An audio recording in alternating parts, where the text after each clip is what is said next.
Hello friends. आज के session में हम डिस्कस करेंगे कार्बोहाइड्रेट्स के बारे में। आज के सेशन में हम देखेंगे कार्बोहाइड्रेट्स न्यूट्रिशन में। हम देखेंगे कि हमारे न्यूट्रिशन में कार्बोहाइड्रेट्स कैसे क्या है। हम स्टार्ट करते हैं आज के सेशन। सबसे पहले introduction. Carbohydrates are hydrates of carbon. The presence of carbon, hydrogen and oxygen are in the ratio 1:2:1। मतलब हमारे कार्बोहाइड्रेट्स में कार्बन का एक एटम, हाइड्रोजन के 2 एटम और ऑक्सीजन का एक एटम प्रेजेंट होता है। हमारा जो जनरल फॉर्मूला होता है वो हमारा है कार्बोहाइड्रेट्स का CnH2nOn। हमारा सी यहाँ पे हमने ऊपर भी देखा था, हमारा कार्बन और ऑक्सीजन जो रहेगा वो 1:1 रहेगा और हमारा जो हाइड्रोजन होगा वो हमेशा 2 रहेगा, डबल रहेगा। ठीक है, तो इसीलिए NH2n और ON रखा गया। आगे हम देखते हैं क्लासिफिकेशन। ये हमारा एक सिंपल क्लासिफिकेशन है कार्बोहाइड्रेट्स का, हमारे न्यूट्रिशन के स्पेशली। ये मेनली 2 क्लासेस में डिवाइड किया गया। सबसे पहले एक सिंपल, दूसरा कॉम्प्लेक्स। हम पहले सिंपल देखते हैं। सिंपल में 2 क्लासेस है, एक मोनोसैकेराइड, एक डाइसैकेराइड। मोनोसैकेराइड में भी हमारा 2 क्लासेस है, एल्डोसिस, कीटोसिस। एल्डोसिस में हमारे 4 आते हैं, ट्रायोस, टेट्रोस, पेंटोस, हेक्सोस। ठीक है, और हमने ठीक है, ये मोनो और डाइसैकेराइड हो गया। अगला है कॉम्प्लेक्स। कॉम्प्लेक्स में हमारा आ जाएगा पॉलीसैकेराइड। पॉलीसैकेराइड में 2 आ जाएगा, होमोपॉलीसैकेराइड, हेटेरोपॉलीसैकेराइड। अभी हम आगे डिस्कस करेंगे एक एक करके कि क्या किसका मतलब क्या होता है। अब सबसे पहले हम देखेंगे हम monosaccharides. These are simple sugars which possess free aldehyde and ketone group. मतलब कि हमारा जो मोनोसैकेराइड होते हैं हमारे एक सिंपल शुगर्स होते हैं, सिंपली, जिनमें एक एल्डिहाइड ग्रुप फ्री और फ्री कीटोन ग्रुप प्रेजेंट होता है। और इनको क्लासिफाई 3 बेसिस पे किया जाता है। सबसे पहला प्लेस ऑफ कार्बोनिल ग्रुप, दूसरा नंबर ऑफ कार्बन एटम, तीसरा कायरल हैंडेडनेस। ठीक है, ये 3 मेनली बेसिस है, इनके बेसिस पे मोनोसैकेराइड को क्लासिफाई किया जाता है। अब हम देखते हैं disaccharides. When 2 monosaccharides join together by elimination of one molecule of water are called disaccharide.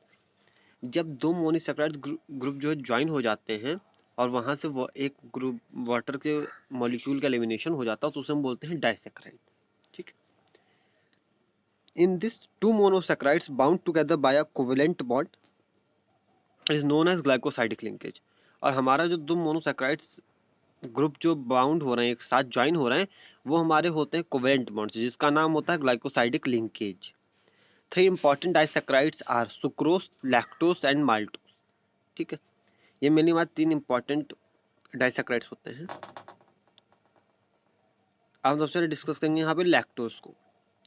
It is present in milk. हमारा जो लैक्टोज होता है उसको हम फाइंड आउट करें तो हमें मिल्क में प्रेजेंट मिलता है। ठीक है, it is formed by condensation of one molecule of glucose and one molecule of galactose with elimination of one molecule of water। Reaction में देख सकते हैं हम, एक मॉलिक्यूल का ग्लूकोज और लैक्टोज होगा,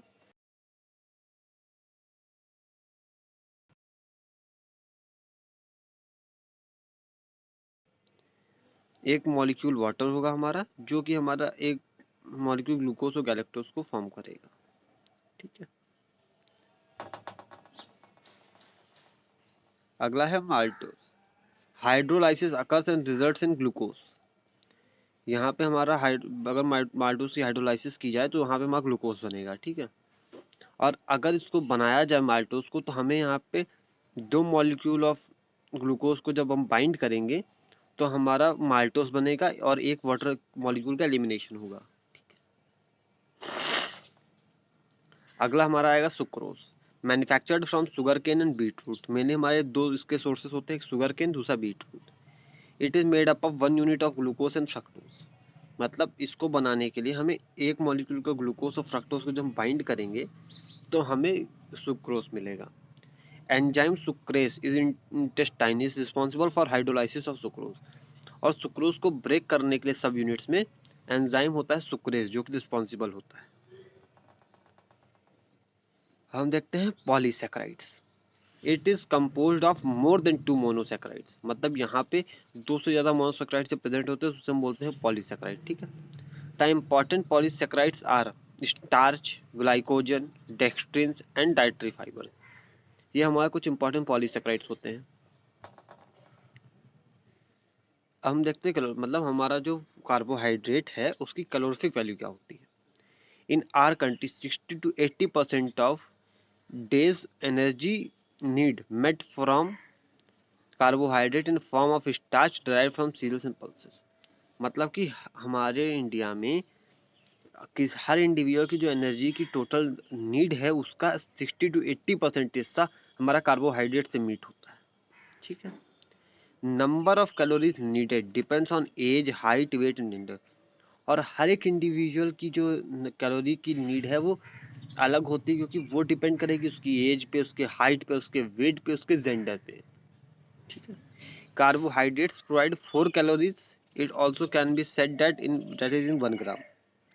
हम ये भी कह सकते हैं कि हमारा 1 ग्राम कार्बोहाइड्रेट 4 किलो कैलोरीज हमें प्रोवाइड करता है। ठीक है। अगला है रिकमेंडेड डाइट। अब हम यहाँ पे ये देखेंगे कि हमारा एक दिन में नॉर्मल वर्किंग के लिए कितना कार्बोहाइड्रेट नीड होता है। Children consume 130 gram of carbohydrate per day. बच्चों में 130 ग्राम चाहिए। For calculating daily carbohydrate demand, calculate 45 to 65% of daily calories and divide by 4। इसका मतलब ये, अगर हमें किसी भी इंडिविजुअल की डेली कार्बोहाइड्रेट रिक्वायरमेंट्स को कैलकुलेट करना है तो हमें उसकी टोटल जो कैलोरी इनटेक है उसका 45 से 65% हिस्से को कैलकुलेट करना है, उसको 4 से डिवाइड कर देना है। ठीक है। जैसे कि एक इंडिविजुअल है जिसका जो 2000 किलो कैलोरी रोज लेता है, उसका 45% होगा 900। 2000 का 2000 किलो कैलोरी का 45% होगा 900 किलो कैलोरी। अब जब हम उसको 4 से डिवाइड करेंगे वो हमारा आएगा 225। इसका मतलब ये है कि हर इंडिविजुअल को 225 किलो कैलोरीज कम से कम मिलनी ही चाहिए उसको उसके कार्बोहाइड्रेट से। ठीक। अब डाइटरी सोर्सेज, मतलब जो सबसे बेस्ट सोर्सेज हैं अच्छे अच्छे, जहाँ से हमें अच्छे अमाउंट में मिल सकता है। सबसे पहला फ्रूट्स। हमें 10 to पर 100 ग्राम फ्रूट्स में 10 to 25 ग्राम कार्बोहाइड्रेट मिलता है। मिल्क में 100 ग्राम, अगर हम 100 ग्राम मिल्क लेंगे तो 4 से 5 ग्राम ही मिलेगा। मिल्क में बहुत कम ही कार्बोहाइड्रेट होता है। नट्स एंड ऑयल सीड्स में 10 से 25 ग्राम। रूट्स एंड ट्यूबर्स में 22 to 39 ग्राम। हमारा सबसे ज़्यादा हाईएस्ट जैगरी में कार्बोहाइड्रेट मिलता है हमें 94 से 95 ग्राम पर 100 ग्राम जैगरी पे। ठीक है। और जैगरी हमारा बहुत हेल्पफुल भी होता है डाइजेशन को मेंटेन करने के लिए भी, इसलिए बहुत सारे लोग फूड के बाद में जैगरी लेना पसंद करते हैं स्मॉल अमाउंट में। अब देखते हैं फंक्शन, हमारा जो कार्बोहाइड्रेट है इसके फंक्शंस क्या क्या। इसका पहला function as a source of energy, जैसा कि हमने पहले भी पढ़ा कि हमारा डेली एनर्जी रिक्वायरमेंट का 45 से 65% हिस्सा हमारा कार्बोहाइड्रेट से आता है, पहला। दूसरा ब्रेन फंक्शन। दूसरा हमने क्या देखा, ब्रेन फंक्शन, मतलब कि हमारे ब्रेन की नॉर्मल फंक्शनिंग के लिए भी हमें नीड होती है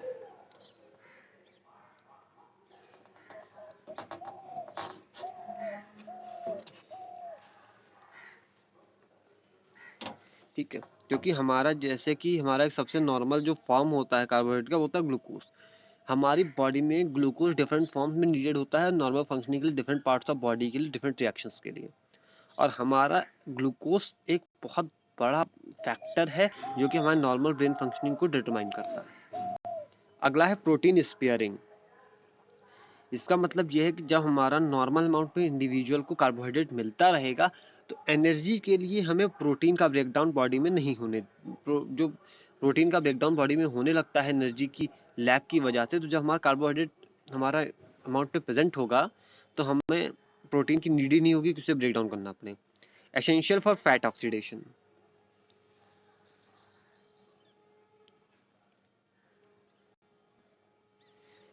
एसेंशियल फॉर फैट ऑक्सीडेशन का मतलब ये है कि अगर कार्बोहाइड्रेट की डेफिशिएंसी हो जाती है, अगर इंडिविजुअल को कार्बोहाइड्रेट से एनर्जी नहीं मिल रही जितनी उसको मिलनी चाहिए, तो हमारी बॉडी में फैट का ब्रेकडाउन चालू हो जाता है। और फैट जब ब्रेकडाउन होता है तो वहाँ से हमें कीटोन बॉडीज प्रोड्यूस होती हैं, जो कि बॉडी में कीटोसिस को कॉज करती है, KETOSES कीटोसिस को कॉज करती है। ठीक है, अगला है गैस्ट्रोइंटेस्टाइनल फंक्शंस।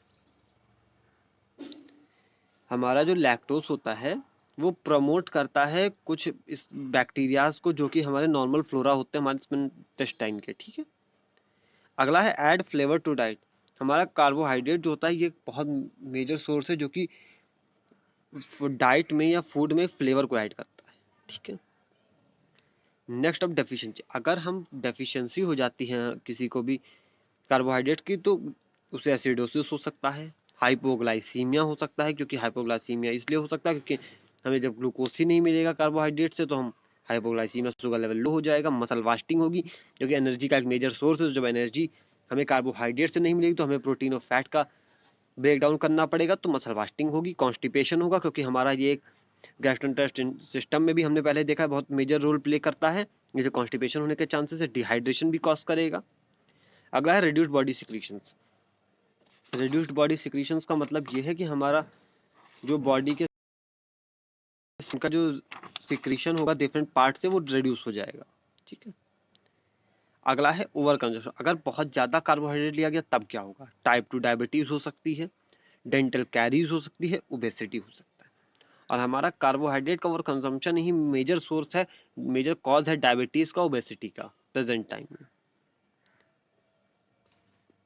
अब आज का सेशन हम यहीं पर खत्म करते हैं। अगली वीडियो में हम डिस्कस करेंगे कार्बोहाइड्रेट्स के डाइजेशन, एब्जॉर्प्शन और मेटाबॉलिज्म और स्टोरेज के बारे में। आज का सेशन यहीं पे एंड करते हैं। Thank you.